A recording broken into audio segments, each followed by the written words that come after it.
A tiny tweak in your intake can mean tens of millions of dollars. I think people mistake intake as a reception desk or just like a necessary evil, when in reality, it's the highest leverage function that you have in your firm, depending on the size of your firm. When you change your conversion rate from a 90% to a 91 or a 95 to a 96, this can be like tens of millions of dollars. Angie Flury runs the biggest intake operation in the industry. In just the last 5 years, she's grown Morgan & Morgan's intake from 240 agents to over 1,100. For Angie, every single intake agent is important. As soon as you put them on the phone, I don't know if that's a $10,000 case or a $10 million case. You can't do a pre-screen. Okay, you're a $10,000 case. I could put you with a new agent. Today, we're talking about intake at a massive scale. If you think you're maximizing your leads, wait until you hear how the biggest firm in the world does it. This is Personal Injury Mastermind. I'm Chris Dreyer, founder and CEO of Rankings.io, the elite performance marketing agency for personal injury law firms. I'm so excited to announce that Angie Flury will be speaking at PIMCon this October. She's going to be talking about what it takes to implement change, how to spot intake problems, and how to build an intentional culture. If you want to hear from one of the best in the business, you need to be here in Scottsdale, Arizona from October 4th through 6th. All right, let's get into it. I'm so pumped to talk to you. You know, as the chief call center officer at Morgan & Morgan, you're one of the best in the business at intake, and you've grown the intake center from 240 agents to over 1,100 in 5 years, and that's just insane. Yeah. And I'm so excited that you're going to speak at PIMCon. So we're going to have you talk at October. And that's going to be amazing. Yeah, I'm excited about that, actually. I love to talk about intake. I always joke around that I'm probably the only person in the room as excited about intake as I am. But it is definitely a passion topic. So I'm stoked to be there. Amazing. Well, you got another on this call, and many of the listeners, I'm sure, will be banging down your door, maybe some questions after this pod. Of course. You know, so you got a lot of things happening, but, you know, what's fresh? What's a recent win? It could be tech, team, process, just something that comes to mind in terms of development for the intake department. Yeah, we've been dabbling in the AI space a lot, as most people probably are. Our approach to AI is not really to replace agents that much, because when people are hurt, they don't want to talk to a robot, in my opinion anyway. They want to talk to someone who can give natural empathy and understand. But I think there is a space for AI to come in to help us be more efficient, screen our intakes, look for other cases, cross-sell.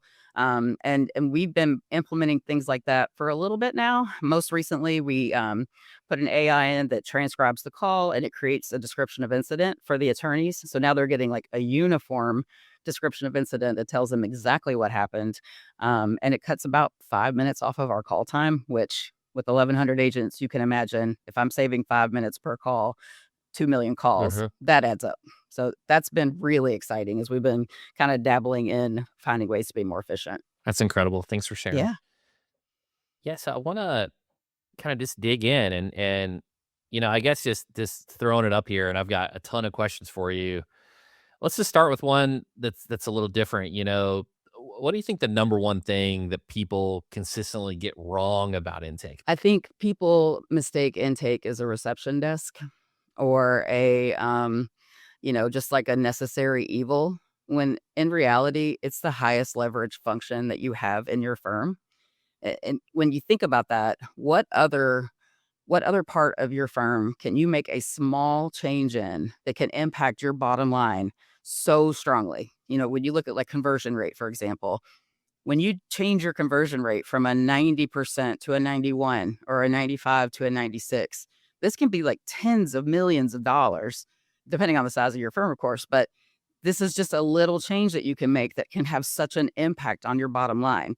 And people don't recognize it as that. It almost seems like it's a bother to some people. Like, oh, it's just intake.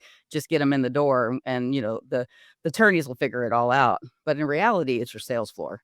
And I think I see, and when I talk to a lot of people, they're like, wow, I never thought of it that way. And really, you need to be thinking about intake. In some ways, in my opinion, it's one of the, if not the most important part of your firm.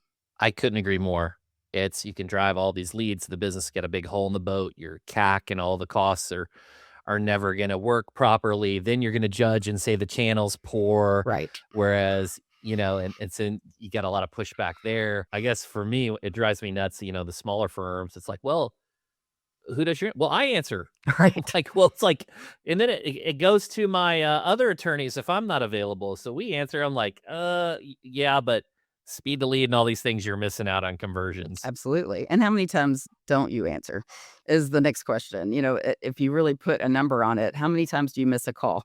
And every time you miss that call, it's kind of what I tell my team. I don't know if that call is a $10,000 case or a $10 million case. So you can't miss a single call. You try to avoid missing anything. And if you've got it rolling or you got, oh, if I get time, I'll answer it. And if I can't, the next guy will. Well, what if he's busy and the next guy's busy? So it's got to be something that's got, a lot of focus and singular attention on. Let me ask you something about, so Dan was on the show and he was kind of jokingly said something about the turn downs, right? How like your turn downs, you're low resistant and, just, hey, why would somebody want this? And then boom, you get a check in the mail.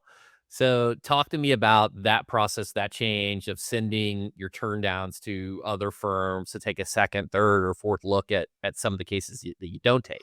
Right. I mean, at our scale, obviously, we have a system of how we evaluate cases. We hope we catch every good case, but there's a potential there could be something there that we miss. And so the thought really was becoming, is there an opportunity here for someone else to take a look at it? And it might be something they want, or it could be someone who, is starting out. We have a partner we work with who's, we jokingly, he's like a junkyard dog. Like he's going to go out there and fight for every scrap he can get, where at our volume, it may not make sense for us to do that. So we started sending these cases, hey, it's not something that we're going to take on, but maybe you will, or maybe you want to take a look at it. And we're finding, attorneys out there who absolutely want to take a look. They want to take that case. And as you said, we're getting checks for them. And that's kind of bittersweet. But sometimes you get a real big Mhm. check. You're like, oops, what did we do wrong here? But, it's great because we still have that partnership, that back and forth between the two of us where, we're giving them cases and they're giving us cases. And it works out really well. The winner in the end is the client, no matter what. So if we can help them, whether it's with us or someone else, that's our ultimate goal. And that's kind of the way we tell our clients is we might not be the right firm for you, but we're going to try to help you find somebody that is, whether they're in our network or not. At your size, you have to have good data to make good decisions, right? It's like you can't listen to every single call. You've got to trust your team. And we talk a lot about KPIs on here, but at your scale, what are some of the benchmark metrics that you're looking at? You mentioned wanted case conversion rate, but speed to lead, utilization, things like that. Conversion rate, we kind of live and die by it. I mean, that's our number. Obviously, it's the most important number that we have as far as how many qualified leads are we actually converting and getting in the door. And we're very successful this year. I think we're going to approach 96%, which I'm very proud of. We worked very hard. I even have a tattoo because of it. It's kind of hard to see, but bet the team on the floor that if they hit 95, all the leadership would get a tattoo on the call center floor, which we did. So, it's constantly driving towards that number, increasing that, trying to get that number as high and as tight as we can. But through that, we also have to make sure we're answering the phone every time. So the abandon rate on the call line is very important. Our goal is to keep that under 2%. Speed to lead, we want to call within 2 minutes of submitting a lead on our website because we know if we don't call, they're going to call somebody else who may pick up that phone. And then, our coverage, obviously, 24/7, 365. I want to make sure I have somebody available all the time. So we're constantly watching the adherence of our agents. Are they available when we want them to be available so that we can get those calls answered every single time somebody calls and keeping people on queue, on tap, ready to go. Those are the really ones like in the call center. Those are the ones we live by. Thank you for sharing those. And you kind of mentioned this, you kind of led me to the workforce management side of things. So and productivity. It's like what goes into, I know you've got whether it's Amazon Connect or Ring Central, whatever, they have kind of their own, data on that, but what goes into staffing appropriately during the hours and then forecasting, if John and the team, they have some big initiative, they're going to open a new market, Right. forecasting how much staff you need. Yeah. I mean, our marketing team is my best friend. So we stay very, very close because anything they do is going to impact the call center. And we've learned that through trial and error through the years. And normally we kind of know going into the year what we expect our growth to be. But like this year, we expected a number, ended up being almost double that. So I feel like I've been kind of chasing behind them all year, keeping my staff where it needs to go. I have a dedicated workforce management team They are one of the most important teams that I have, because they are making sure every hour is covered. And we have to, some might call it micromanagement, but we are doing real-time adherence. We are watching our agents. Are they available? Are they on break when they shouldn't be? If they're sitting at their desk, is their phone ready to take the next call? It takes that level of oversight with our volume and the amount of agents we have. We can't have everyone on break at the same time or everyone on lunch. So it takes literally a team of people just watching the cues. Not every call is the same, and we all know that. So obviously, we've also structured the contact center where an auto call, which is the heart of our business, that's the number one call. So if all, millions of calls are hitting one time, an auto call is going to get answered first. And then right behind that, general liability, and then it kind of goes down from there. But if we're running a hot and heavy mass tort, that call might get prioritized right behind auto. So it just kind of depends on what the market looks like at that time. But we can pull those levers, which is very important. If we're getting killed in auto that day, we can send calls for somewhere else, or we can turn the dialer off for a minute, allow us to get caught back up, and then we could turn the dialer back on. So we're constantly just managing it. It literally takes a team to sit in front of a screen and or multiple screens and watch what's happening, so that everybody's available, everybody's getting answered, everybody's dialing. I mean, it's pretty awesome to watch. Actually, it's kind of like conducting an orchestra. Yeah, absolutely. I'm definitely going to drill into like the in-house side of things. And, do you sit up front and get your tattoo where everybody sees it and they're cheering, ringing the bell? This is awesome. One of the things you mentioned, the dialer. So, and that was going to be kind of the question about the team. Like, you got the different practice areas. Like, Mhm. do you segment practice area intake specialists? Do you segment the phase? Like, maybe you got an outbound team versus an inbound team or a referral team. Like, what have you seen as being the most efficient to structure the team? And then just talk, it like, is there just it goes in the dialer and then, hey, you're on the phone? Like, talk to me about that setup. For sure. We have found the most success for us. We have what we call our frontline care team. And for lack of a better term, it's a live IVR. It is people who are just directing your call appropriately. So they're going to ask you, what are you calling about today? Have you called us before? Reassure you called the right place. And then they're going to route you into the appropriate skill. So if it's an auto call, they're making sure they get them to the auto queue. If it's, a slip and fall, it's going there, mass tort, a labor. We play in a lot of litigations, I think 25. So we have to make sure that we're not putting a labor case in front of an auto agent, because I do have my agents trained. So I have PI agents, I have non-injury agents, I have social security agents, I have frontline care team, I have outbound. So they are skilled out differently. On the outbound side, the dialer's running. Those agents are dedicated. They're not screening. So they're getting a hold of the client. Hi, Chris. Hi, I see that you contacted our firm. Do you have a moment now to talk about your auto accident? You do? Great. One moment. I'm going to get you over to one of our auto accident experts. And then they transfer them into the auto accident queue. That way, I'm not tying up my outbound team with doing full consultations. They're just dialing. They get a hold of somebody. They get them into the queue. If they don't, they schedule a time to call back or they leave a message. That we have found is very efficient versus I used to have a full team of outbound sitting there trying to screen through cases, and then they weren't clearing our dialer lists because they were getting tied up on consultations. Now we're getting our lists cleared because they're transferring them into the people who do the consultations. And again, this kind of gives me the opportunity. We do use a vendor to help us out with our non-injury. All of our injury cases are screened in the States. We screen our non-injury near shore, and so we can send those calls off to the vendor, and we can keep everything else kind of in-house. So it is divided very carefully, but we want to make sure we keep everybody kind of teamed out so that we can make sure we're protecting the personal injury space, and then we can get the non-injury Mhm. calls down. Yeah, that makes a ton of sense, and thank you for sharing that. And I think I talked to Reyes Law. Um, they do a lot of volume, a couple thousand cases a month, and they did like the pre-qual slash closer kind of similar setup.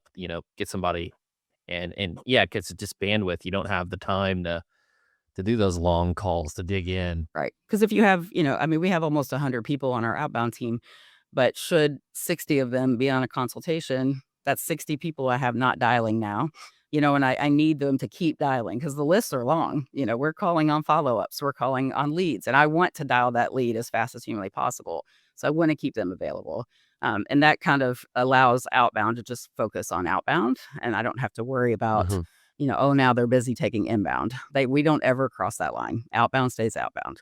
And then we make sure we stay fully staffed on inbound. Fantastic. What goes into the training, right? Intake seems like a little bit more turnover than other roles. That's just sales in general, For sure. right? Um, what goes into the training to ramp them up to where they're ready to hit the phone, and how do you approach the product knowledge side of things? So we actually have a 6-week training program for our intake agents, and it's grown over the years. It started as 2 weeks when I first started here. They had a 2-week training program. We've continued to expand it as we've gone along, and I think it's incredibly important because really, as soon as you put them on the phone, again, I don't know if that's a $10,000 case or a $10 million case. You can't do a pre-screen. Okay, you're a $10,000 case. I could put you with a new agent. I have to make sure that that agent, from the minute they hit the floor, can take that call. So we do a blend of classroom training, and we created something we call the Morgan Academy. It's kind of like a nesting pod. So what they do is they spend the first week and a half in classroom training. The first day is just Morgan and Morgan. It's all about culture, who we are, what we do as a firm. We want to make sure they really understand the firm that they've joined. Then we start going into systems and, kind of starting to teach a little bit about what the law is. And we teach them one case type. So like, for example, we may start with general liability and we take them into the academy. They sit side by side with an existing agent that we call an advisor, and they take only general liability calls for a day or two. Get the hang of talking to a client, taking the information. They have an advisor right next to them who can take over the call if they need to, and the advisor's there to guide them. Then they go back in the classroom, and now maybe they learn work comp. And then they come back into the academy and they do the same thing. Now they can take general liability and work comp. And they do that for a couple days, and then they go back and they learn auto, and we just keep doing that until they learn all of the case types that they may be screening. Then they stay in the academy for an additional 2 weeks, and while they get very comfortable, their advisor starts to back away. They're always around, and they're there if they raise their hand or they have any questions. But this way, we have QA listening to all their calls. We have an AI tool that is it's called Ready. It's a simulation where they can actually do a whole consultation with an AI agent who pretends to be a client. And so it allows them to work through the system and actually do a full consultation. So we do all of these things before we ever turn them loose on the floor. They get used to the knowledge base. They learn how to ask questions. They know how to dial into our tier 2 system, everything they need. So they are fully ready. The minute they hit the floor, they are a full agent that can do everything that anybody else can do. That's fantastic. I don't know how many listeners know this, but I actually worked at West Telecommunications, and so I was that guy trying to sell AT&T, right, on the dialer, Yeah. and a lot better than my previous job out in the heat with no AC, but kind of similar. Like I came in, did the classroom for a few weeks, then I started side by side. I had the QA team listening, and then they threw me to the fire. But then they had, the different tiers of, here's the least qualified all the way to the very qualified, like the S tier cases, or situations. But yeah, so it Sure. reminds me very similar to that. Yeah, what we have found by expanding this and doing this type of training model, our attrition within the academy is very low, almost zero. They feel very well supported, and then our attrition when they first hit the floor has dropped dramatically. Because what we were seeing in the past is we put them on the floor, they're not ready, they get overwhelmed, and they resign. Now they are ready and they feel a lot more comfortable. They just have to deal with, being on their own a little bit more than they were in the past or having a new team lead. And so that's a little different for them. But one thing I had not spoken to is we do have teams that handle our catastrophic and ultra catastrophic cases when they come in. And as soon as the agent picks that type of injury within their flow, it triggers these teams to actually take over the call. So they dial into the call and Mhm. they say, hi, due to the severity of your case, I'm going to take your call on. So we don't throw the the most hurt or the most injured expensive cases to a new hire. They do get those taken from them, but they should be able to handle it in theory if they couldn't. Yep, that makes a ton of sense. You want your most experienced closers to take over those. That barge in feature. I think Ring Central has that. I know Amazon Connect does. I think there's a tool called Shadow. Um, yeah, very, very cool. Another question I've started asking recently. I think this is kind of intriguing. Like in the military, you have like these force multipliers, right? It's like you got a whole battalion, then you got a tank. You got a whole battalion, then you got a guy with an Uzi or something. I don't know the different guns, but like in intake, what are like, of course, the trainers, huge force multipliers, but what are like some of the other force multiplying roles that at scale, it's like now that I have 100 reps, I can think about this one person that's going to really provide a lot of impact for these others. Yeah, I think, well, the Ultra Cat team is a big deal, because not only do they kinda take on that ultra catastrophic case, but they're doing it live while the agent's listening. So the agent is learning how to upsell and take on these kinda cases, how to speak to someone who has experienced a death or is severely injured or has a loved one in the hospital. So not only are we getting it signed, but the new agents are hearing that. So they're getting training whether they want it or not. They're starting to kinda Mhm. learn more about that. You have that role. You have people that our tier 2 folks that we have here are some of my most tenured people. They know everything. I kinda joke around, like, when I have to phone a friend, I call them because they've been around so long, they can answer any question, they can handle any kinda training that we need to do, and so when an agent reaches out to one of these folks, they're learning all day long. And then my business analyst, this is a newer role for us, believe it or not. It took us a long time to kinda Mhm. get to the point that we thought we needed a business analyst, but we need people who are sitting and watching what's happening to be able to tell us, "Hey, there's a problem in this state. Like, these cases aren't signing up as much in Nevada as they are in Arizona. Someone should look at that." Or, "We're seeing more turndowns here than we're seeing here." Or, "We have an agent who, some reason, isn't signing up as many cases as everybody else on their team."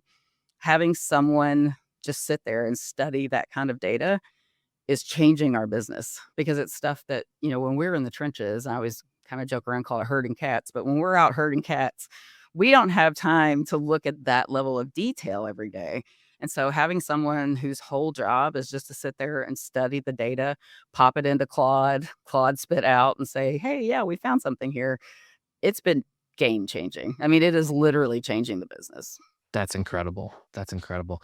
Right before you and I joined the call, I was running a big prompt on Claude, extracting and looking at a whole bunch of data.